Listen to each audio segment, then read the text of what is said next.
আপনারা সবাই দোয়া করবেন আমি যাতে সংসদে গিয়ে স্বরাষ্ট্রমন্ত্রী হতে পারি। দোয়া করবেন জাতির সংসদে গিয়ে আমি স্বরাষ্ট্রমন্ত্রী হতে পারি। এভাবেই বলছিলেন ঢাকা ৮ আসনের নির্বাচনে এনসিপি প্রার্থী নাসির উদ্দিন পাটোয়ারি। তিনি বলেন, দোয়া করবেন যাতে সংসদে গিয়ে আমি স্বরাষ্ট্রমন্ত্রী হতে পারি ও পুরো বাংলাদেশ থেকে মাদক উচ্ছেদ করতে পারি। আর যারা সন্ত্রাসী আছে তাদের প্রত্যেকের হাত পা গুঁড়ো করে আইনের মধ্যে নিয়ে জেলে আটকে রাখতে পারি। মঙ্গলবার সকালে ঢাকার দৈনিক বাংলা মোড়ে লিফলেট বিতরণ কর্মসূচিতে এসব কথা বলেন তিনি। এ সময় তিনি নাম উল্লেখ না করে ওই আসনের বিএনপি প্রার্থী মির্জা আব্বাসকে উদ্দেশ্য করে বলেন, ঢাকা ৮-এ যে মাদক সিন্ডিকেট রয়েছে এবং মাদক সম্রাট যিনি রয়েছেন ওনাকে আমরা আহ্বান জানাবো, কর্মীদের হাতে অস্ত্র মাদক তুলে দিবেন না। সেই কর্মী মাদক খেয়ে পরে আপনার উপরেই আঘাত করে বসবেন।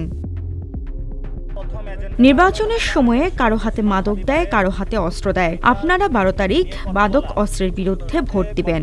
যথেষ্ট সন্ত্রাসী কার্যক্রম হয়েছে, আমরা আর সহ্য করব না জানিয়ে পাটোয়ারি আরও বলেন, আমরা হুমকি পাচ্ছি, আমাদের নাকি মাইর দেওয়া হবে।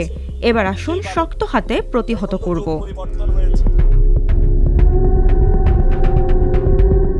এর আগে হাবিবুল্লাহ বাহার কলেজে পিঠা উৎসবে নির্বাচনী প্রচারণায় যাওয়ার পর তার উপর ডিম নিক্ষেপের ঘটনাকে ইঙ্গিত করে তিনি আরো বলেন, হাবিবুল্লাহ বাহারে মাইর খেয়ে আসছি, এবার মাইর দিব, কারণ বারবার খাইতে পারবো না, তাহলে তো মারা যাব, এবার কিছু উত্তম মধ্যমও দিব।